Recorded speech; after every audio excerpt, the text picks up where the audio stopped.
Oh! There's another one? Hi. You approach a hooded figure. They seem to be frozen to the spot. Pale rose frosted over with a heavy rim. Alright. I have no idea what to call this.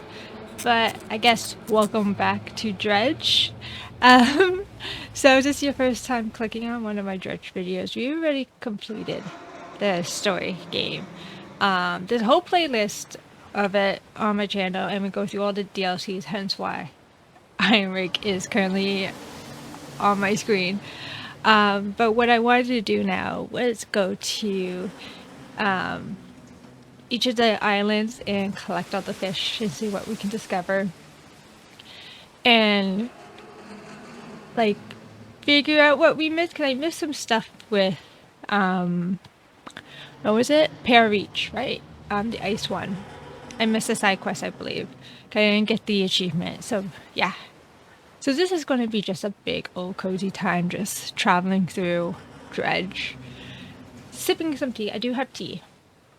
Right here. It's very hot. Oh god, it's peppermint.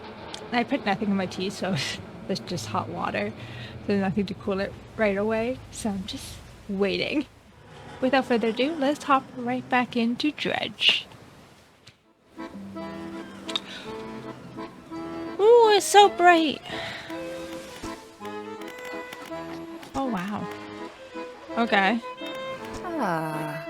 Welcome back. Hope things are steady for you now. Oh, yay. Thank you. It has been a minute, so I'm going to take like probably a couple of seconds to get right back into how this game operates.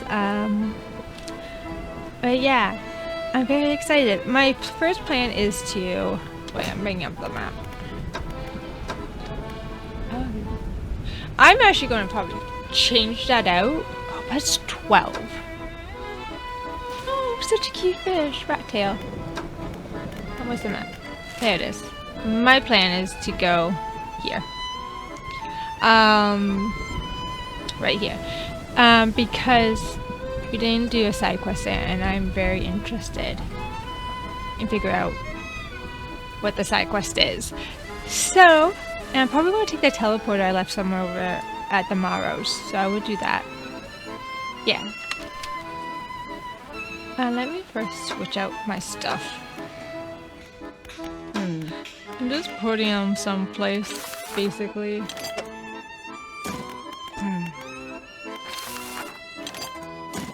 There you go. Anyway. I almost dropped my teeth. Let me get to the little Marrows. I switched up my nets. Wrong net. This net. I'm going the wrong way. Which one? It was haste, yeah.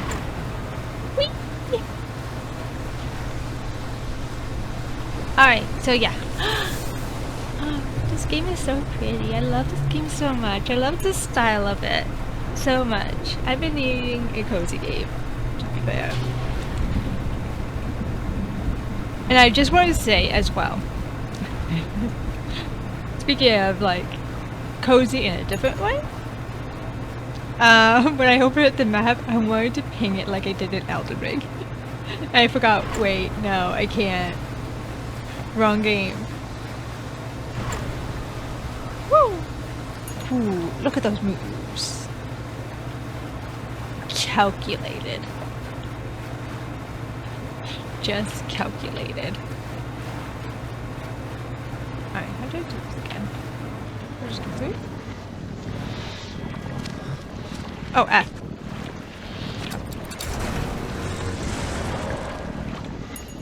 Nice. Alright, you can sleep here. Actually, I'm gonna sell my fish I have. Nice. Oh, we got so much money. Oh. Oh, we got some soothing tea too in this game. It is just meant to be. We had tea. Alright. So, I have no idea what I must be looking for here. I forgot. I usually go around collecting crab pots before each episode starts, like really starts. But I guess it doesn't really matter now, as I'm not going to story. I'm just traveling around each area anyway. So I guess it's not needed this time around. Ooh, fallen star. Look at those grippers. Oh, we have to read about that. Fallen stars, an assembly of asteroids conjoined in the dark. Finger-like roots stretch down through the abstract. Oh god, fingers and roots. Speaking of Elden Ring. Yeah, I've been meaning to play like a more cozy game again.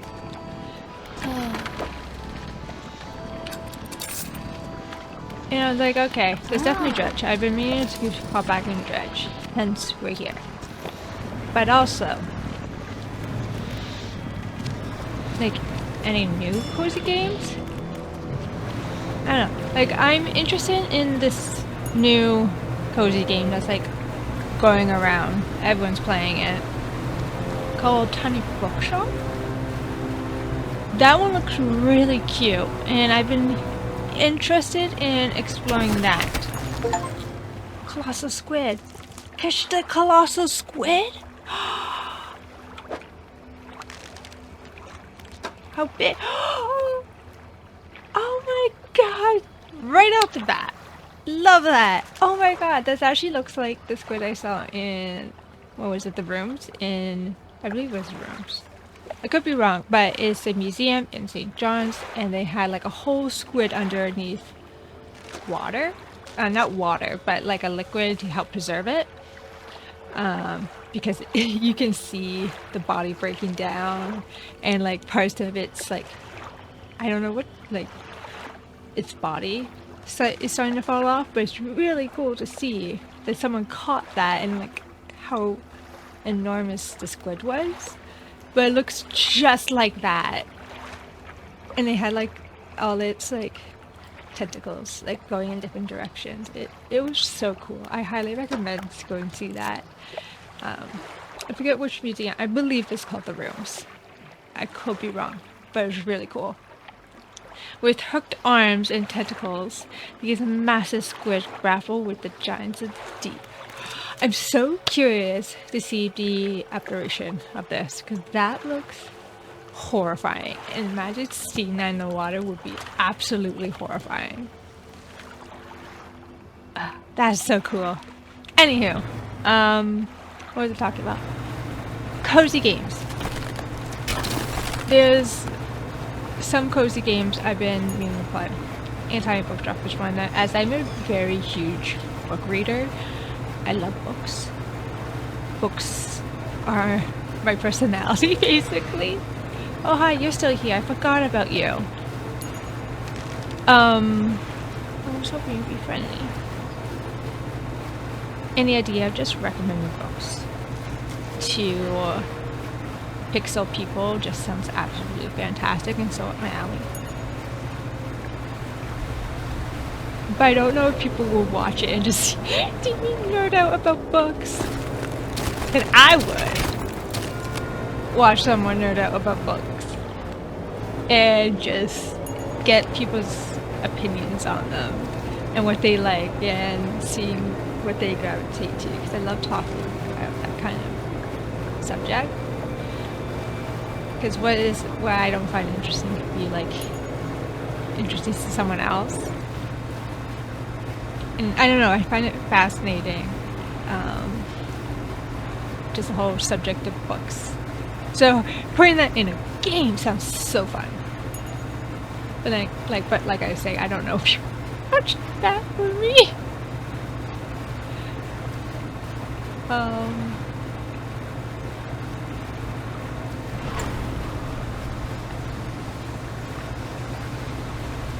yeah, don't know. Maybe I would still do it because the whole point of this channel was also, along with playing so like just amazing story games, and I'm trying to. By the way, the whole time we were talking, I've been like scanning the edge of this place to see if I see anything on the surface, but I haven't yet. So I'm not just talking and like going around aimlessly. There's a purpose. Oh my god. But yeah. So besides just playing amazing story games that really hit me in emotion, like Bioshock did. I don't know if I want to sell this big dude, but I kind of have to, right? It's going to give me a lot of money. Probably can get rid of all my research parts, but I don't know if I need them anymore. Yeah. Nice. Oh. I probably could get rid of my research parts. I'll probably be safe. Right. At least get rid of some of them.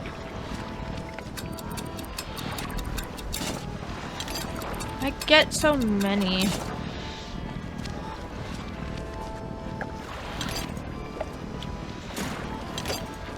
Put there or something.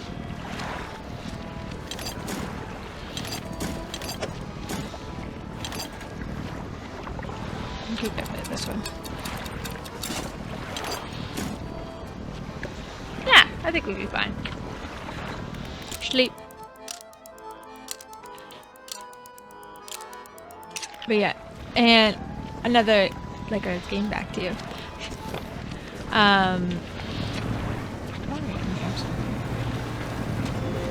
I just play games that I would like to play and not worry about all the numbers. Because I feel like once I worry about the numbers, it becomes so draining doing YouTube. Oh, hi! Don't do this.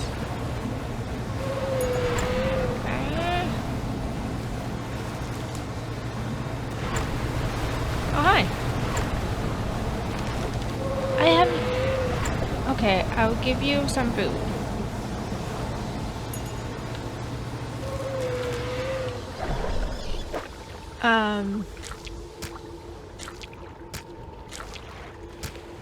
Yeah, because I don't want to get drained by doing this. I find just the whole idea of content creating so much fun. And I'm so scared that I would get to a point where I don't find it fun anymore. Oh, we've been over here. Yes. And I lose that, like, that motivation to sit here and play games for all of you and just experience fun little stories, be all like nice and just enjoying all aspects with the game, either through the story or exploration. Just absolutely anything.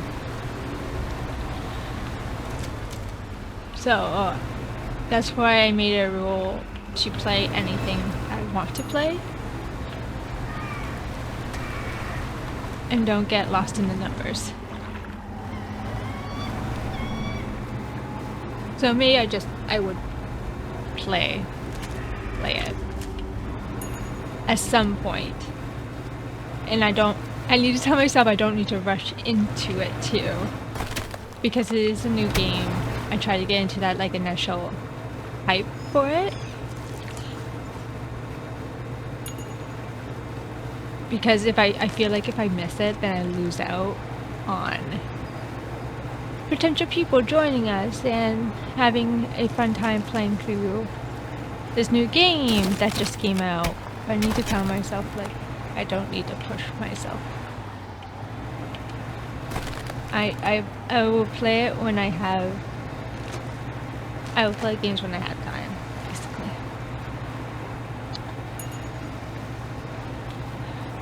Wow, where is this other like side quest? Who's on the other side? It's hard to see at night. That's why I'm like, okay. I'd rather do this bright and early. Oh wait. Forgot.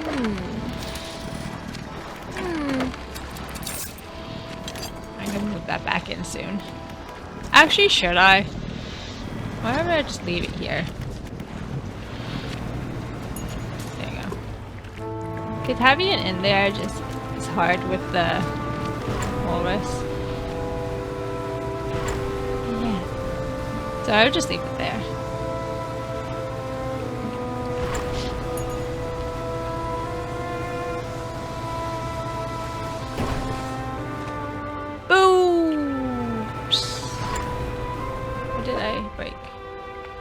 Broke one of my engines.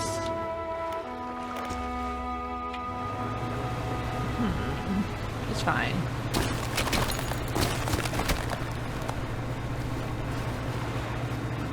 I was thinking like maybe it was in there.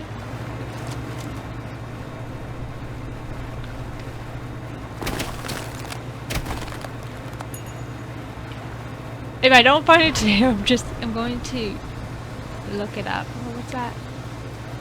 Or something. Oh! There's another one?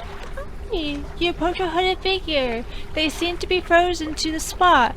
Pale rose frosted over with a heavy rim. Fisherman. The ice. Baby. You hear their jaws snap shut again from the cold. Oh, that's even creepier than the others. The whole concept of like him being also like a frozen corpse or something just adds to the eeriness.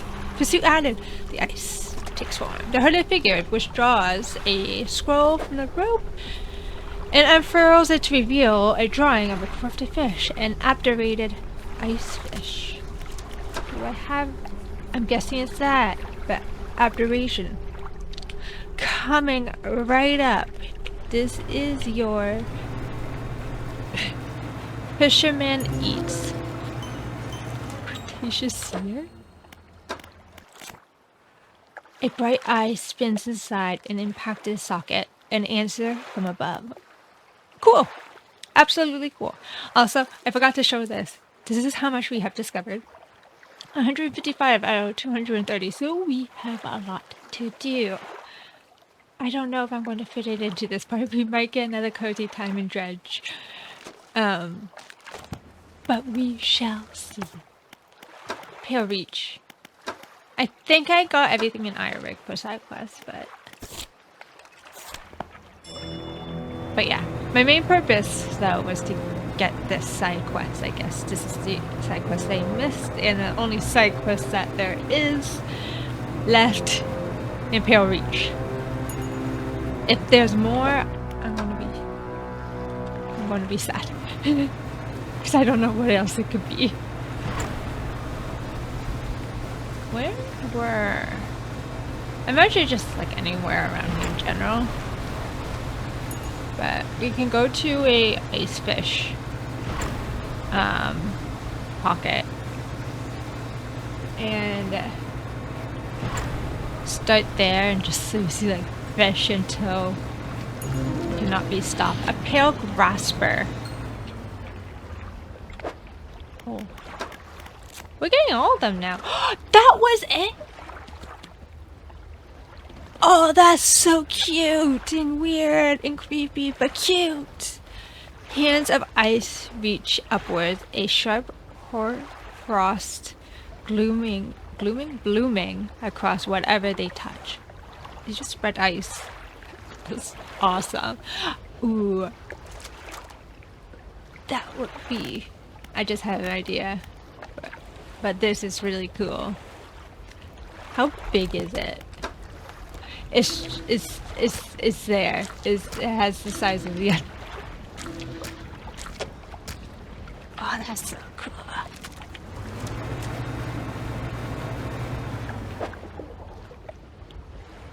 Oh right, I need ice.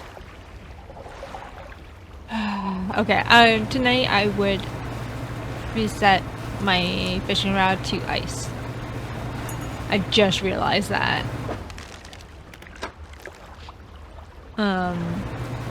Then we could go fishing till we cannot be stopped. Oh, but I just had like an awesome idea. And before I started filming this, I saw a comment on my Elden Ring video talking about D&D characters, and oh, buckle up, because I can talk about my D&D characters non-stop. I have a big love for writing, as I have talked about in multiple of my other videos. But if you don't know, I love writing. I love creating stories, and of course, as a result, I love D&D and the whole process of creating characters. So seeing, like, I don't know what about the Grasper made me think of, like, oh, a really cool ice themed characters, because I only had like one icy character for like a one shot. So I never, outside of that, made a character that's ice themed, and I thought that would be really cool. Where's my light? There it is. And use the same inspiration. I forget what it was, a Japanese folklore that I took inspiration from with my one shot character. So I would love to do another like variation of her. I think that would be so cool. Pun intended. Ah. Let me quickly focus on, before getting back to that conversation, because I will, selling everything and fixing everything and changing over everything before I forget. Fix.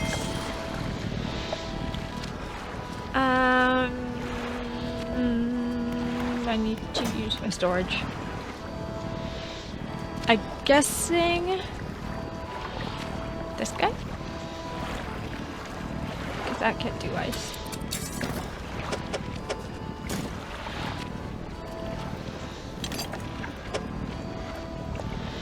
Ooh, wait. Aha! I'll just do it like that. That seems more logical. Then maybe I could just keep this here for shallows. Oh! Oops! Oops! Well, oops. Anywho, we're gonna try to get some ice fish.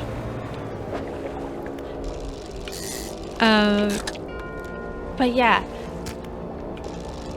So, sound off in the comments if you play D&D, what your characters are too. I love hearing other people's fun, quirky little D&D that lives rent free in everyone's heads. But I would say,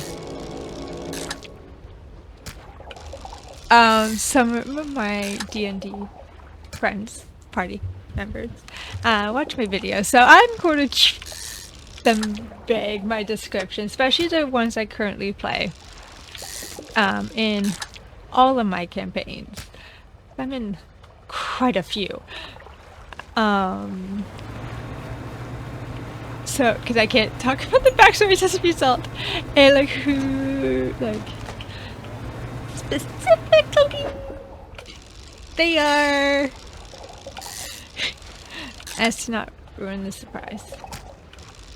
And I will make sure for my friends who watch my videos, I'm gonna edit out any part I mess up as.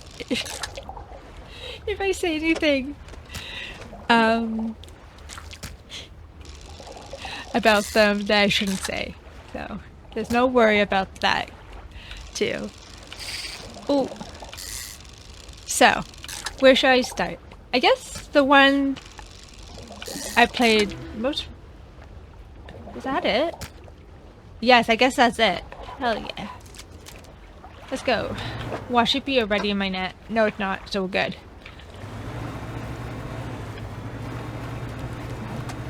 Oh, so far away, but it's getting darker. Oh no. Oh shit. I'm afraid if I go in there, I might sell all my fish. So I'm going to attempt this. This could be ending horribly for me. But yes, I recently had to like dip out like halfway through one of my recordings for Elden Ring because I tried to fit it in between work. Oh shit! Here we go. Work and my D&D session.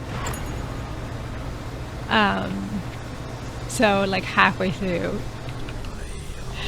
Ice Tickworm. You just see a complete outfit change because I decided to record the rest of it the next day as I was like exhausted after. The hooded figure places the fish on ice at their feet, kicking loose snow over to cover it. The stars leave the sky. Another scroll, another twisted shape. Shape of... Oh, we just got that!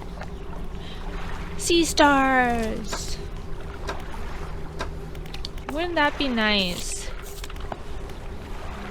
If it was in my net, but it's not. I need to go... I think that's from my net, so I'll go grab that tomorrow. Oh shit.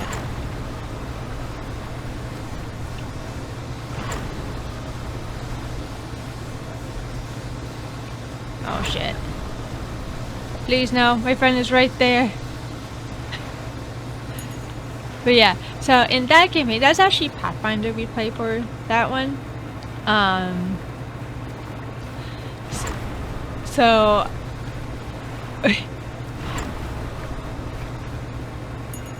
I lost my train of thought. Oh dear! We're here. I don't know what slithered it way into my... Okay. Nice. So yeah, we played Pathfinder for that one, and I am I guess, my intent was because we originally before starting that campaign, because we had a different campaign, and it is like an extension of that world. Weird timey-wimey, wibbly-wobbly stuff with that campaign. It was the whole thing with like time travel, and worlds and stuff. Oh, perfect. So, this is the, like, I guess, sequel to that, but we switched systems, so now it is... No, I'm not going to sell it. I'm going to fix this. So that was Pathfinder. But, she is my death cleric. Her name is Minty. And in that campaign, we're a bunch of orphans. We met in an orphanage on the city that like basically flies around to different areas. City, but it was, the mayor reconstructed it to it was a warship. Reconstructed it to be an orphanage to this empire who is on a quest to conquer other areas. Basically in conflict with a bunch of other areas. And they have this, what they have over top of everyone else is that you can be revived, basically. So we don't have to worry about our characters dying unless we want them to, I guess. And there's another way our characters could die too, through something called a Soul Reaper weapon. So as long as you have your soul intact, you can be revived, but if it's also shattered, there's no coming back. So it's interesting to play a death cleric in this like kingdom. That whole thing is about reviving and escaping death. So, needless to say, she has to be on the down low when traveling off the orphanage, because not a lot of people take those worshippers kindly, to say the least. The sea starts arranging a circle on the ground. Moments later, a heel stomps. Oh god.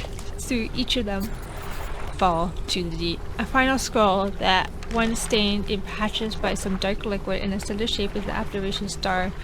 Oh, we just had that too!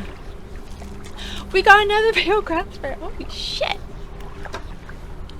I'm just attracting all the big squid. Perfect. We can grab that. Yeah, where we can fish them up though. Oh, I thought that was it for a second. But yeah, so it's interesting to play a death cleric, and especially on top of that, she is not from that kingdom. Her area was in a mix of a conflict, and she basically died in the mix of it. And as a result, because she was so young, she was a kid, when she died, she went through like a scanning process, basically, of like, would she be a threat to the Empire? She let in. She wasn't, because she was a kid, and she was placed in this orphanage. So she. Oh, I should actually check if I've been getting them. No, I have not. Let me turn this guy around too. So yeah. Oh god, it's reaching. So yeah, basically, she herself is seen as like an enemy, regardless, because she's a tiefling. And tiefling comes from only one area, and it happens to be an enemy nation. And not only that, she's a tiefling, and tieflings, not always, but it's a good indicator that you were in nobility over there too. I can say all that because it happened in a couple sessions ago that she is possibly a noble. And you might be thinking, like, she's a kid. She was actually, like, I think around 8 when she first died. And got revived. She surely has memories if she was a noble. She does not remember because the whole what happened right before she was like she died, and well, I did make sure I don't have it. Yeah, I don't. Okay.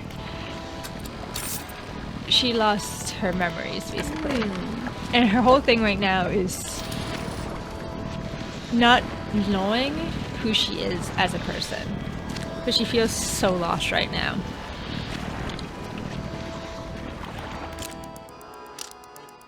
Especially with like the whole idea, she knows she has a family, and she was hoping they would come get her from this orphanage. Just she has like that emotional memory, but they never did. So she feels extra betrayed and extra lonely.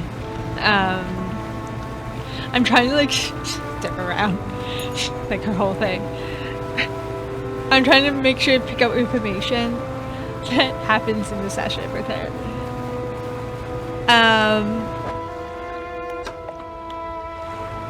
But Yeah, so she's a very much like walls up character. She doesn't let like a lot of people in, and she has such a like a skewed idea, not skewed, but her idea of family is not looked upon lightly, or like positively, I should say, as the only people she recognizes family, even though she doesn't like see them, she knows she has a family, left her basically to defend herself. She's very like, no, I don't like the whole idea of family, and that's stuff she's going to explore. As is like I do with a lot of my D&D characters, I like the whole concept of family. Is a theme I often explore, and not like a main theme, but like a sub theme that my characters explore. Holy shit! Another one. And here I thought they were just so rare. Oh my god! Oh, I had to like wait. Oh god. Oh god. I'm gonna put these guys down here. This one here. Guess. At least I can get some as I go back, I guess, and sell my fish.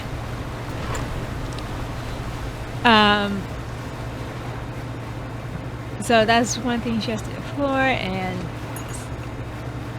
it's okay to be like independent, but don't be afraid to lean on others. So that's another thing. She very much she would deal with it. It's her thing. She doesn't want to hear about any other problem and anyone else's problems, and she surely doesn't want to tell other people her problems. Watch, I get it. No, I didn't. And that's like an interesting thing for a cleric. And her thing is she needs to help people. She is the healer. Her whole party dynamic is helping people.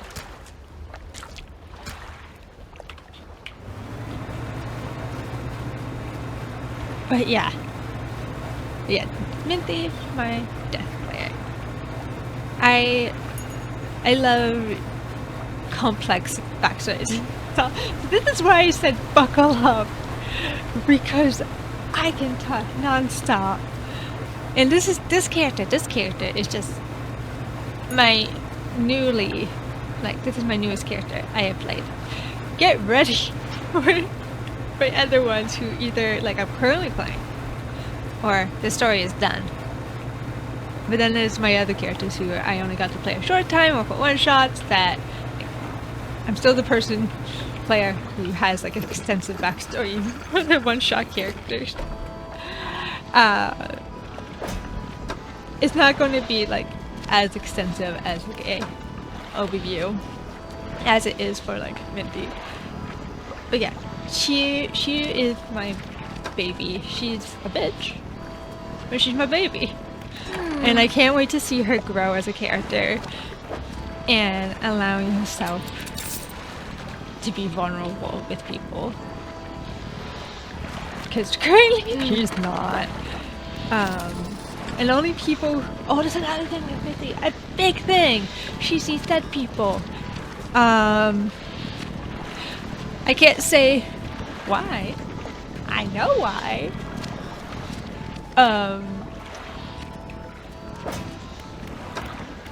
Yeah, actually something I didn't write, but my GM told me why I see dead people. I see dead people. It's like that, yeah. That meme too. She's only like really like allows herself to be not vulnerable, but like be that type of person who would be a cleric and just like sit down and listen and like helps them through the stuff. And her whole thing is, as a death cleric, she helps souls pass on, and she's currently helping a soul pass on that has somewhat like, she's from like a similar, she's not of a similar area, she was within a similar area when she died. I'm trying to sidestep that. I'm sorry. Oh shit.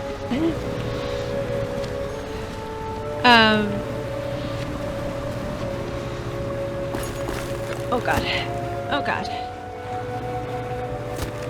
But yeah, she helps souls pass on. And she has like an, I forget what they call him, Pathfinder. Like archetype? Yeah, right? Yeah. Which is Animus. She's a death cleric Animus, basically. And she does get power from her.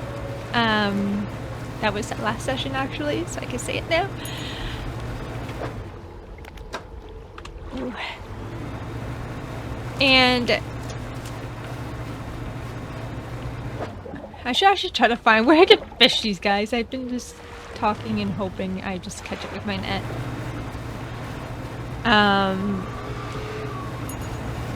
Oh hi! Stop it. I'll give you food. Give me a second. Yes, yes, yes. What happened? I'm just on a little bit. Oh my god!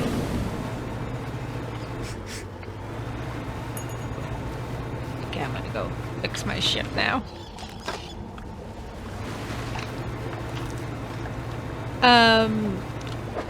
But yeah, it's really cool how the whole spirit aspect, and I'm able to like talk to other people who have not passed on yet. There's not like, so because of where she is, there's not many, but it does happen occasionally. Yeah, she happened last session too, and it was so cool how like GM said it, like because we play online, said it so only I could see it, and like other people could kind of see it but then kind of not, and as a result I'm going to be targeted by this ghost enemy, and it was a whole thing. But yeah, that's Minty, my creepy death-seeing death cleric. Tiefling. Ooh, I also am like big on like how my character looks in design because I love fashion. As a result, like as it's really evident. Oh, is that them? No.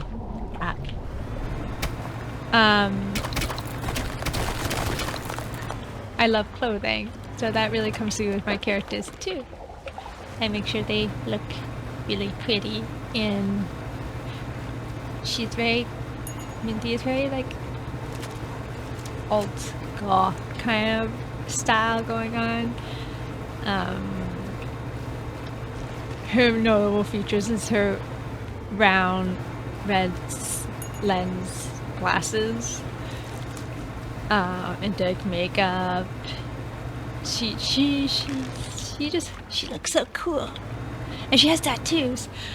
That's like actually something that a lot of my party members forget, that she has like tattoos. She's 19 and she's like, I'm gonna get a tattoo.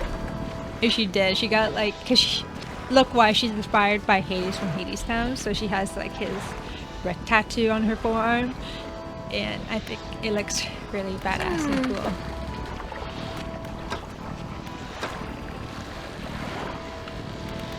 Oh, I could just sell it. I'll just sell it. That's one of my characters. Wow, I've been talking. I'm probably totally gonna cut a lot of that down. I'm so sorry. I can talk so much about my D&D characters. I'll talk about 3 now. I'll talk about my big 3 now. Then probably, so it's not just filled with me talking about my D&D characters. This Dredge episode. And I think we're 100% going to have to do this again. And I could talk about more if people want to hear more. 100%. If people want to hear it. I love talking about them. I guess my next character I'm currently playing in another campaign. So these two campaigns like switch each week. So I just had Minty. Oh god. So yeah, I just played Minty. So next week I'm playing my other character, Cynthia Crane. And whew, she is a handful, to say the least. Another noble elf. It just happened that I played a lot of nobles recently. I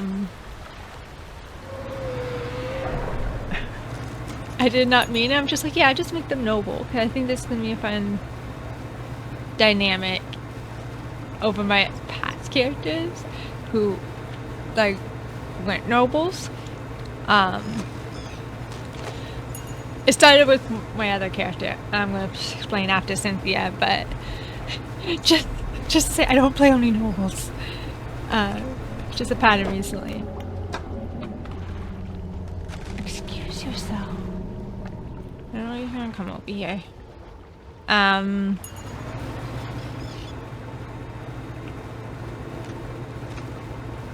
Where can these fish spawn? Not you. But yeah, Cynthia Crane, my noble elf divination wizard. She's great. I love her. Her backstory is a lot. Like this is D&D. This is we play one D&D with her. My DM and me spent like hours. I mean hours talking about her backstory before the campaign started. The people who are with her. Her family, the Cranes, which is this big elite noble house. And I'm blanking on her name. The place's name. I'm bringing up her slideshow. I also give a written document about each of my characters. I also provide them a slideshow so they have art and like what I expect. Corsandello. That's where she's from. So it's not where we are currently like situated with the campaign, but we do venture out. Perfect! We got it! I head over.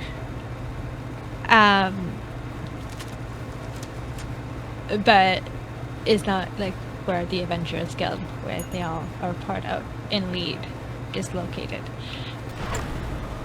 But anywho, she's really cool. She's very cool. I can't say much with her because I'm so scared I'm going to like drop her secrets. But she's extensive. She's complex. She's very like confident. I would say her inspiration was actually one biggest part is Evie O'Connell. There you go. I just remember her last name from The Mummy, which is one of my favorite movies. And actually a character from a book I'm currently writing.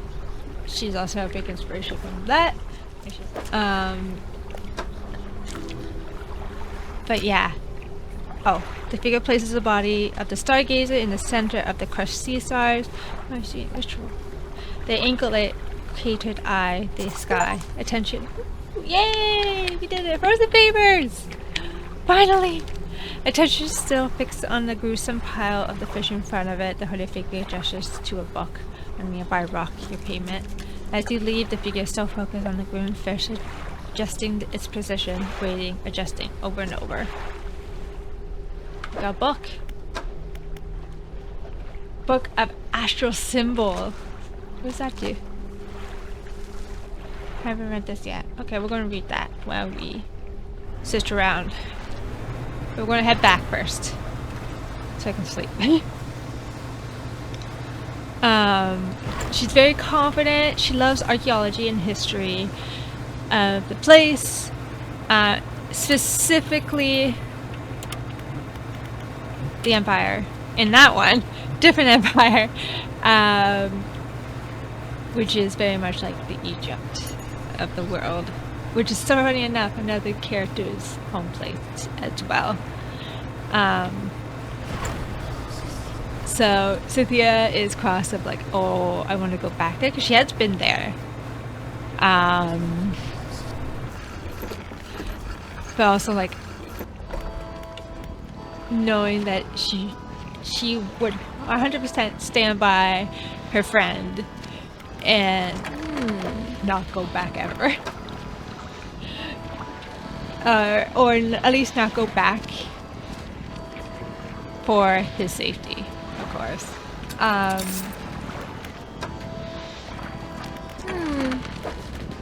But she absolutely just loves that history, and as a result, when like anything like history or ruins or like delving into dungeons happen, she's very excited, and she can kind of get like a little bit like, she could become a problem quickly, and she doesn't know when to stop, as she just gets very excited and wants to learn about everything there is to know about this place and see any like artifacts and just be that typical archaeologist you find in like any Hollywood movie. Not how archaeologists actually are, which is funny enough. I did like archaeology courses when I was in university, so definitely not like that. But she would be totally happy with doing that, but also like the typical Hollywood archaeologist, which is like delving into ruins and everything. But yeah, noble elf who can get into trouble, and she's in a profession that trophy cot, that's very hands-on and plays in the dirt basically, but her parents don't care. As long as she's happy, they're happy. And that also extends to love, as well, as she is also like dating one of her party members, the druid of the party, which is so fun. And I'm going to get into that as well, because it was a fun coincidence between the two of them. But he is the ward of another character NPC that actually had like connections to my character's family, and so there is like history. They never met until like this campaign started, but there's some tension around Llewellyn, which is the NPC, and the Crane, the Lord and Lady Crane. So that was fun. They actually recently told her parents that they are together, and they were both a nervous wreck about it. It was so funny, and he basically got interrogated when Cynthia wasn't there. So that was fun. Also, before I'm gonna just go sit somewhere, because I want to see what fish we haven't got yet in the Pale Reach.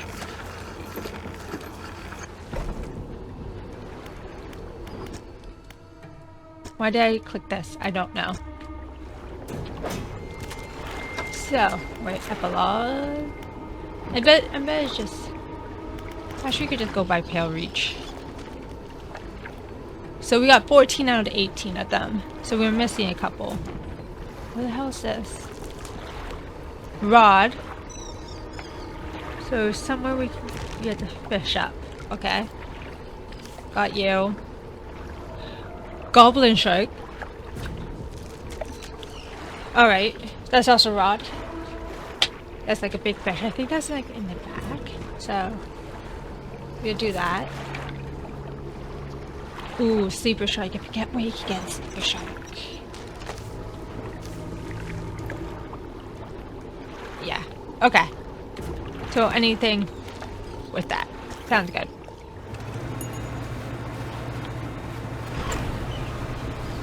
But yeah. Another thing with Cynthia. Her family's whole, like, their whole thing is about a moon. Specifically a phenomenon called a blue moon.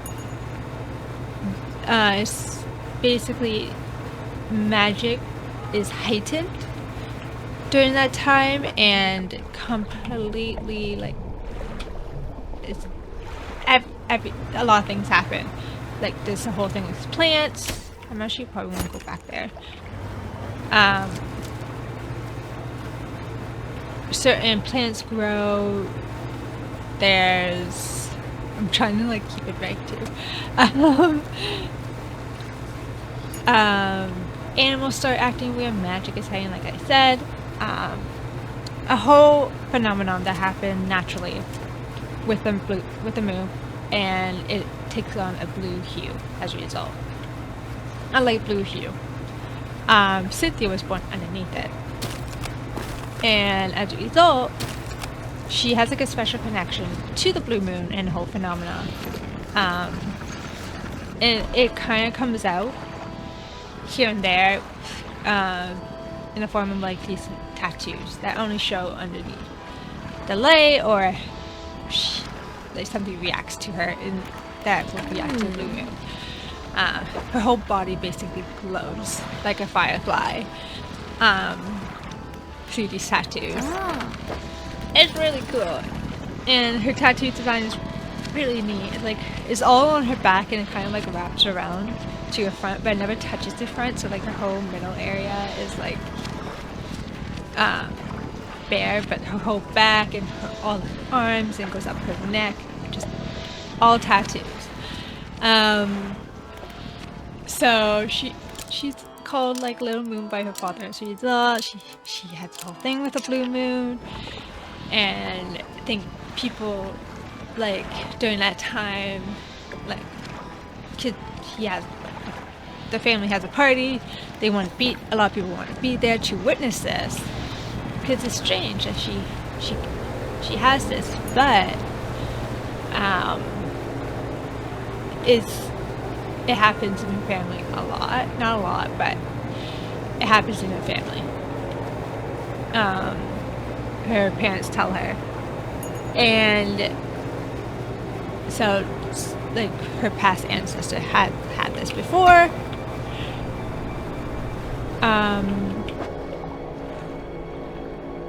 Not that. I'm trying to think where. It's probably near the back. I feel like I know where the sleeper wreck is. Right? But anyway, why I find it really coincidence with Reese. Her boyfriend is a circle moon druid. And me and the player did not communicate anything when we created these characters. It just happened. So,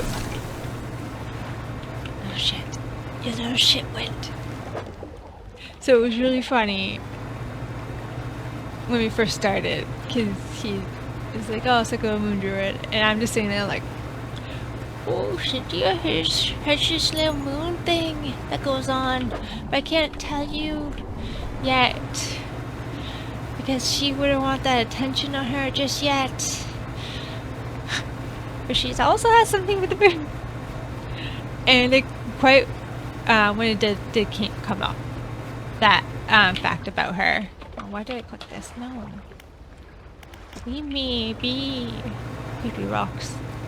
Oh, maybe this is it. Oh, that's one. We're just gonna keep fishing until something happens. They did really connect over that fact. Oh, it's gone. shit. um, and that connection really did blossom as they fell for each other, and that's a big thing with Cynthia too. As love is not something she ever thought would happen to her. She tried to. Was that one we didn't catch yet? Oh shit. Nice. Oh, we must have caught that before. Right? Yeah. Okay. And it did not go well. It was just basically like a fling. That was like off and on. But she never thought she would fall in love with someone, and she was 100% convinced that was not in the cards for her. But little did she know, she just had to wait for a stranger to show up, and she like fell hard. She's a complete simp for him and is adorable, and he for her as well. But yeah, she's my, like, as a result, with Mindy being my newest character I'm playing, Cynthia is like my current character I am playing that's much more fleshed out. And I can't say a lot about that too. She has much more things going on with her that I cannot say. But another character, I'm so sorry, I'm yapping a lot. I can talk about D&D so much. My next character is actually the only campaign we ever finished. But this is the one we started right before COVID hit and led us to play online. I do have one campaign that's like, that is still ongoing, but we don't meet as much, like, if anything, once a month. But we haven't met in like over 6 months because we all just been busy and life has gotten away. It happens. How quickly do these come back? Do they come back every time I log back into the game, or do I have to wait a couple days? I wonder.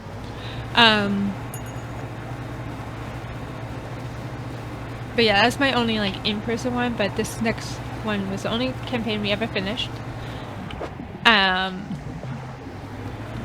And it was like one of our longest as a result, because it was last year we finished that campaign. And I remember right before I went into like the start, because it was a 2-part final session, going right before I did the first part of the final ending of her, I was playing Inside. That was my indicator. Every time that pops up, when I go into my channel, I'm just like, oh, my character. But yeah, anyway, so with that campaign, I play a character called Minnie St. Griffin, or Minnie Bennett, as she was first introduced. She was, I can explain everything with her because we finished. She is my artificer. Battle armor artificer, that was what she was. Mouse girl. I did not put it together when I named her. I swear, I can. You all can give me shit about it too. I think it's so funny. But I made her a mouse girl. And I was like, ooh, I need a cool name. And my whole thing, I love naming characters with names that, like, really reflect them as a character, like either their backstory, or we finish the book, or who they are as a person, something along the lines. Like it's supposed to, like I want them to connect the name to the character. Anyway, so I'm like, ooh, what's popular during the, because this is my time one, during the industrial era. Oh, Minnie. Oh, Minnie means intellect, rebellious, which really reflects it because her whole idea is like she runs away from her guardians, from her tower, aka Big Ben, for the first time. Like, she never seen outside her tower. She was her story is inspired by Rapunzel, and yeah, Rapunzel, prisoner artificer, really cool. And this is her rebellious stage, and she goes off on this adventure with these people who she just met through this, like, basically time thing that happened that basically allows them all to meet over different time periods from, like, the age of space, the age of myth, stuff like that. And yeah, and I was like, oh yeah, that's Minnie. Obviously, that sounds cool. And then everyone's like, oh, Minnie Mouse. I'm like, oh shit. And I never live it down through the whole campaign. And I think it's so funny. But yeah, she became like a well-known artificer by the end, helping make like prosthetics for people who were affected by basically all the timelines merged into one. We had visited, so time and all that all merged into one, and people have it hasn't been like linear, like once it merged you end up there. You can, like, someone you know could right away end up there, and then you show up like 10 years later kind of thing. And this has been like conflicts and everything, and there was a big conflict with when they show up. So by the end she like makes prosthetics, and her whole thing is she wants to make things that help people than cause destruction, because that's what her guardians used her ideas for, was to cause violence, and she didn't like that, especially without her knowing, especially, and she never knew that her designs were taken by her one guardian outside. But yeah, she became a well-known artificer by the end, and she married the party steward. It just happens, the pattern. My intellect casters, druids. I find it so funny. So it's a little joke with this current campaign with Minty, like, oh, watch it with the druids. Don't want me to start flirting with them. Ah, shit. But yeah. So, that is... I mean, St. Griffin. And she had like... Oh, I forgot to explain, not Minty. Cynthia. She has a white cat named Jiminy. And I absolutely love him. And Minnie has a construct, a little construct that sounds like R2-D2, and it's like a little spider creature that has like a little oh, what they're called. God, there's so much information I'm trying to say, and also like step around that my brain is just melting. Xenophone on the top of its head, named Gizmo. I also love him with all my heart. And he flies too. So you just imagine R2-D2 sounds going by you. You just see this little guy, little like construct, fly by, you know, Minnie's around. That's your first warning. And she's like very like hyper. If you watch Critical Role, anything, campaign 2, she's very like personality-wise close to like Jester. That's how the best I could describe her personality. She's very hyper. She is my like if I didn't have any filter, and I just say what I say and do what I want to do. I'm so lost. I think I know where I am. Oh, there she is. There's my friend. Oh shit. And I absolutely love her, too. She's like a big favorite of everyone in my like friend group. Yeah, everyone was so protective of her. It was adorable. Like, yeah, hello, Mouska. A lover of nukes.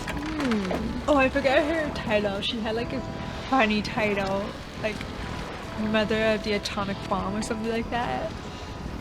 It was so funny. And that was like her thing. Also with her, there was a moment where they went to like a circus that was like in between time periods. So it's like outside of time, I should say. And as you thought, she got something called this is where my brain is stopping. Void sickness. So she was aware that she was in a D&D game. She's aware she was in a tabletop game. She used that to her full extent, to a point where at one point I got DM inspiration for this. She made a whole slideshow on why she needed a nuke. The GM. And in it there was quotes from my friends. But they said, we have a whole quote channel. Quotes they said regarding her. In it by the end. I got an inspiration to get a nuke. I only got a nuke once. And I used it to create a gun so I could shoot said nuke into the face of a god. It worked. The things, the stories you have that would seem strange to anyone who does not is not aware of D&D or has no context to the fact that I am talking about my D&D character. Oh, I love it.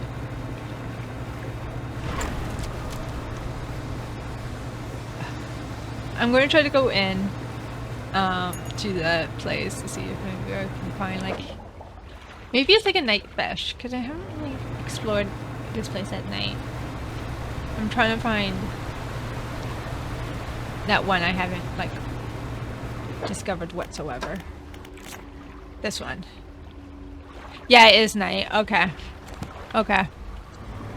I'll do that then. Well, I try to find the others.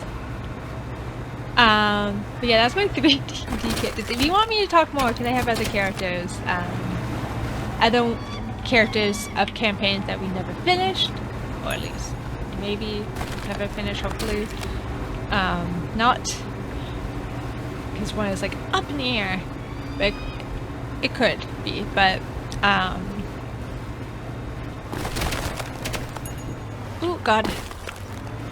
And then like my in-person one as well I could talk about.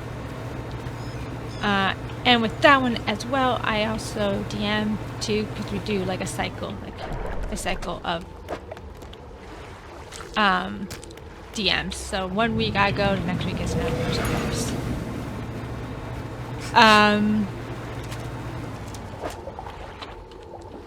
I could talk about her and that. I love talking about D&D. And as you saw, I do talk about it a lot, and I can't just yap about it, basically. And I would love to be more a part of the D&D community. I just don't know how. Through my content. One thing is I would love to cosplay my D&D characters. At some point, I already have like an idea for Minty and Cynthia and everything. And I have this wonderful ability of sewing that I could also use to make stuff for them. So I'm hoping, I just need the motivation to do it, to go get back into cosplay.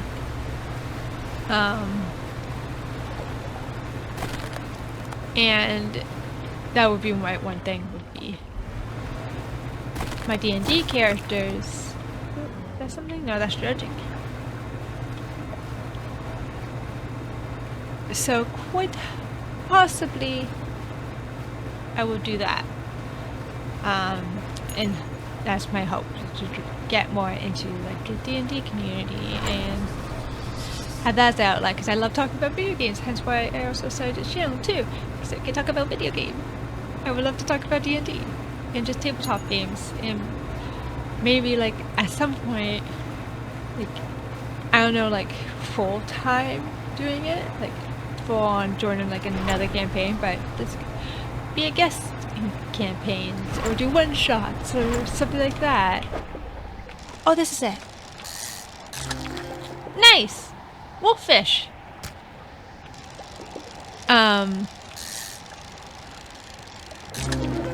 Oh!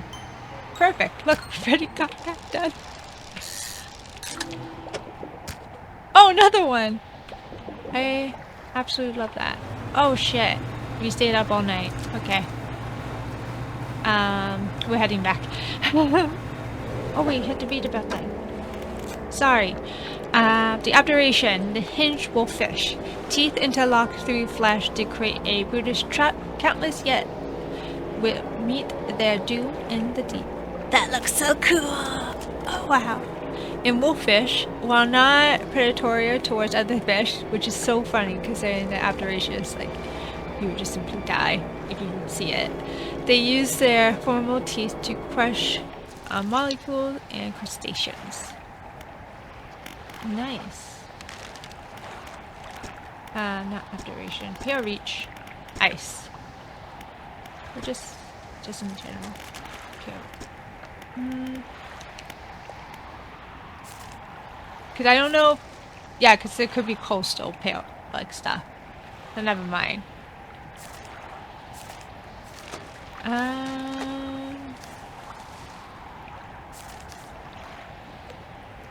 Yeah, we still need that one abjuration.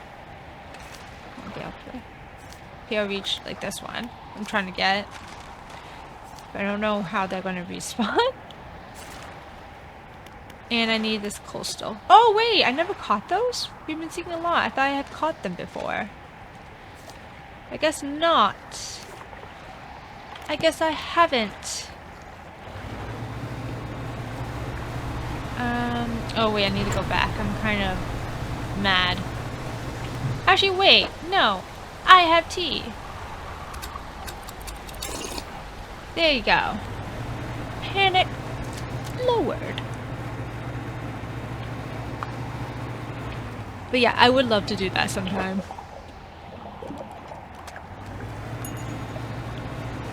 And I would love to just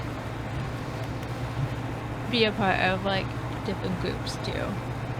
Even for just like a little thing. I think that would be so much fun. I'd be so interested in that.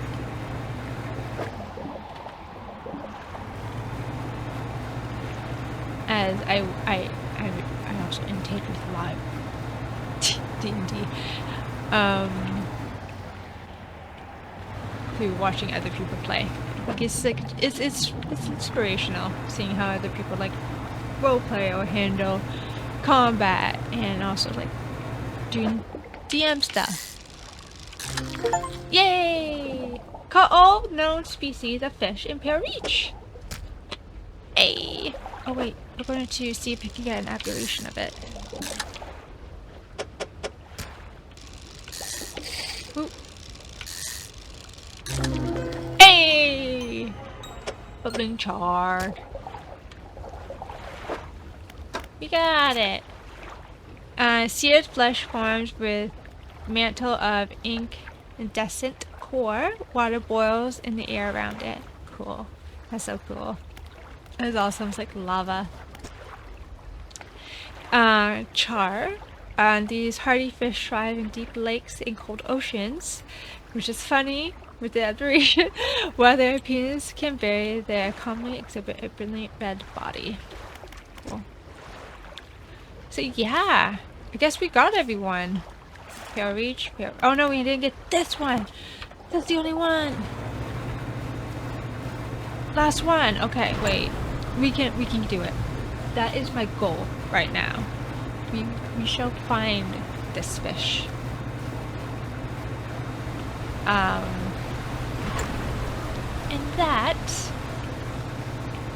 And they can do nothing about it. That's what I'm trying to say.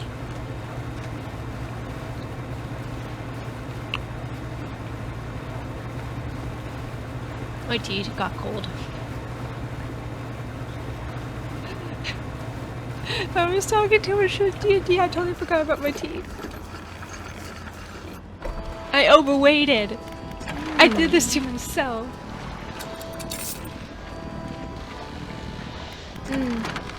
I'm mad at myself.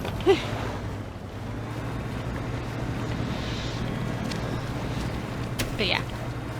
So, D&D talk aside. We're gonna focus on getting this fish now. And is it just like the coast with it? I haven't seen it in here yet. I've only seen them outside. Maybe there was some in the back here. I've only been able to see the small fish. You're back, shit. How dare you show up again? I want to sleep here. The remains of the dead crew.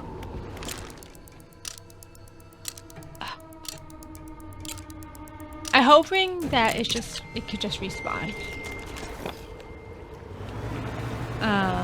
That big fish. I forget the name of it. Maybe it's in here. No?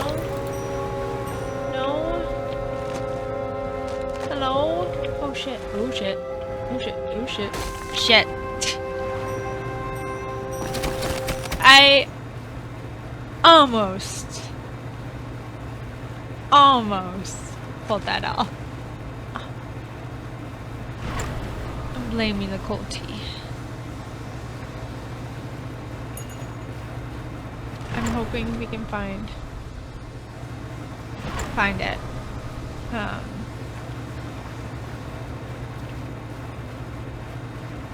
Maybe that's it? No, that's small.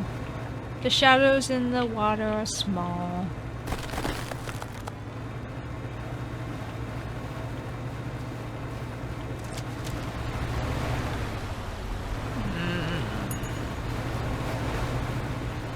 Please, Dredge gods.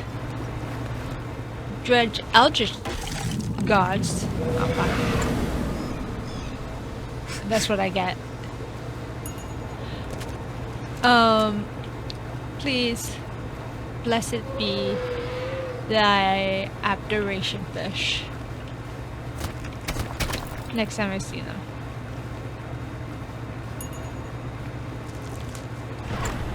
Is it?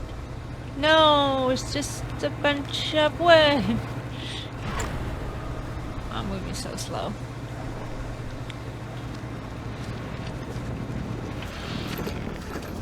Why is moving so slow? Okay. Thank you.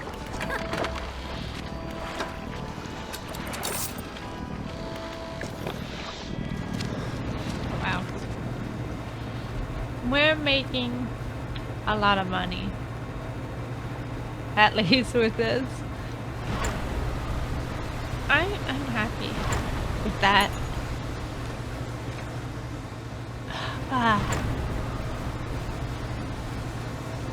And it's gonna get dark. I can try to go to the middle and sleep there again. Considering I just cleaned out my inventory anyway and cleaned it. Not cleaned. Fixed everything.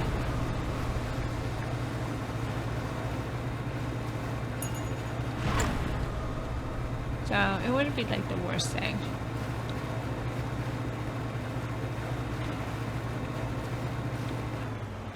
I just need to figure out. Can they show up at night though? No, day and night. Okay, so I shouldn't have to worry about it going away.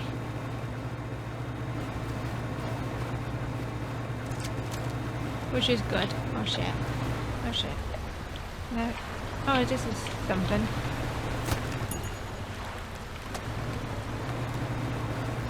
Oh, maybe I can sleep here. Actually. Yeah! As long as I could talk.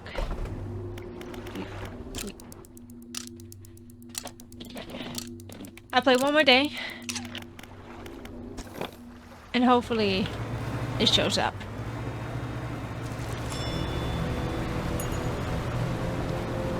Hopefully.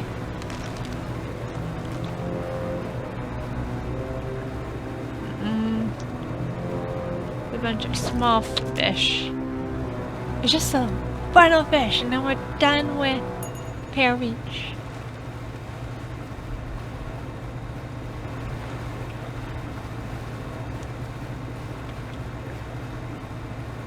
And I don't know how far out it goes too when it comes to like the little fish patches.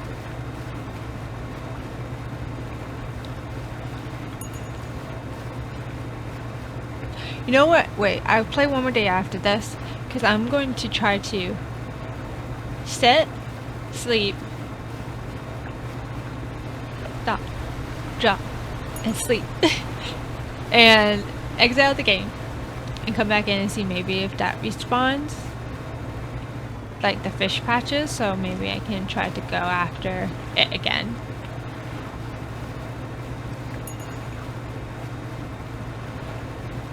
Because currently I have been along the outside. I haven't seen them inside. But I've been going along the outside. Wait, maybe... Actually, wait. We're gonna do this. There's probably a map online. Awesome! Sweet, wait, okay. Wait, it says there's one back here. Like, not back here, but like inside. Hopefully it's correct. Yeah, that's towards the back, okay.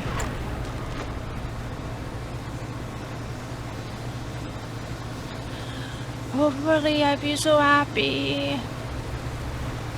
Oh shit. I will still be happy. No wind column can blow away this excitement.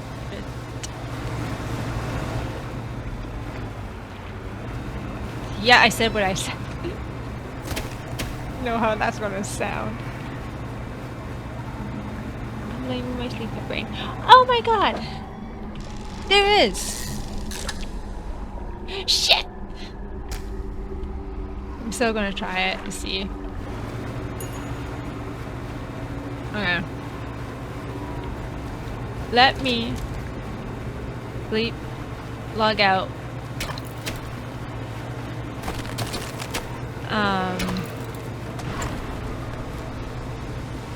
And see if they should just respawn. If not,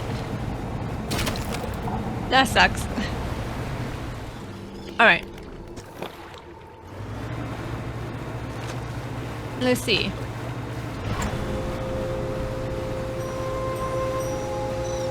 Oh, my hall's... Yeah, my hall's so broken. I should have head to my friend, the traveling merchant, but I didn't. I'll head there next time. The back. Oh, this one's not. Oh, no-y. Maybe it's just like a couple of days. Maybe I have to leave. I don't know. I don't know how I can get them back. They definitely like 100% come back. Like I don't imagine they once you deplete it, it goes away.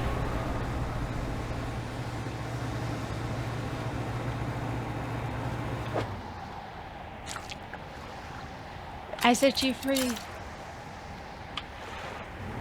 Oh, imagine that does anything. So maybe I have to leave and come back.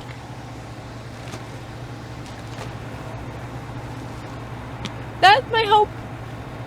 That's my last one. I need to see.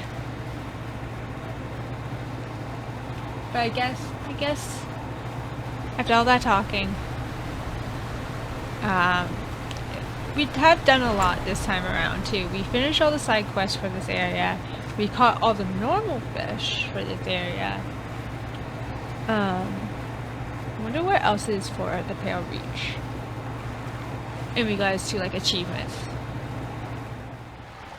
That would be the last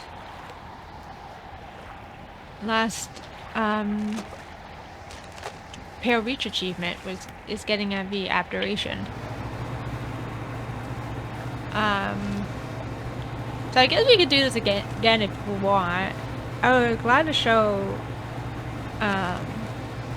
me trying to get like 100% with Dredge and catch every fish and just enjoying more of the world that is in this game. Because I absolutely love it. It's so chill, but it gives you the right amount of like anxiousness that comes with horror games. That's just so great.